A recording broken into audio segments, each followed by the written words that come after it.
Assalamualaikum sahabat hijrah, selamat datang di channel Desi Kurama. Siksa kubur, mungkin kita sudah sering mendengar baik dari kisah, hadis, dan juga pendapat para ulama tentang siksa kubur. Sahabat hijrah, ada sejumlah hadis yang menerangkan tentang siksa kubur bagi orang-orang tertentu yang dikehendaki oleh Allah Subhanahu wa Ta'ala. Lantas, benarkah siksa kubur itu ada? Lalu, apakah siksa kubur itu akan terus-menerus sampai hari kiamat? Simak video ini hingga akhir agar tidak sesat.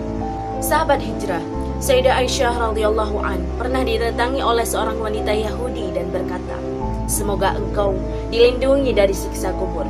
Kemudian Sayyidah Aisyah bertanya kepada Rasulullah, dan Rasulullah Shallallahu Alaihi Wasallam menjawab, "Iya, siksa kubur itu memang benar adanya, dan siksaan itu diberikan kepada orang-orang kafir dan munafik dengan siksaan yang didengar oleh binatang."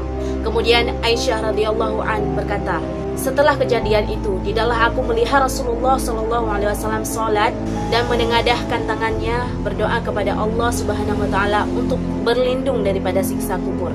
Hadis riwayat Bukhari, Muslim, dan An-Nasa'i.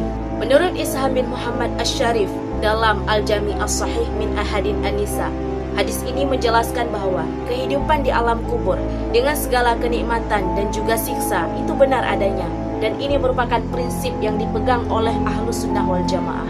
Ibnul Qayyim Al-Jauziyah dalam kitab Ar-Ruh lil Ibnul Qayyim menjelaskan bahwa ada dua pendapat tentang siksa kubur. Pendapat yang pertama adalah siksa kubur akan terus berlangsung hingga hari kiamat, dan pendapat yang kedua, siksa kubur akan berhenti karena amalan tertentu. Siksaan ini diberikan kepada orang yang melakukan kesalahan ringan, dan siksaan tersebut diberikan sesuai dengan kesalahan yang dilakukannya. Siksaan ini juga bisa terlepas karena doa, istighfar, sedekah, haji yang dilakukan oleh orang-orang yang masih hidup, yang disedekahkan kepada kita, yang diniatkan kepada kita. Salah satu riwayat yang menguatkan pendapat ini adalah dari Ammar bin Jarir. Beliau berkata, jika seorang hamba berdoa kepada Allah untuk saudaranya yang sudah meninggal, maka pada saat itu ada seorang malaikat mendatangi ahli kubur tersebut dan berkata bahwa ini adalah hadiah dari saudaraku. Sahabat hijrah, menjadi penghuni kubur adalah awal kehidupan menuju akhirat, dan tidak ada lagi kesempatan untuk kita melakukan taubat dan berbuat amal baik. Maka dari itu, selagi kita masih diberikan kehidupan di dunia, selagi kita masih diberikan kesempatan untuk hidup di dunia, maka lakukanlah amal baik sebanyak-banyaknya.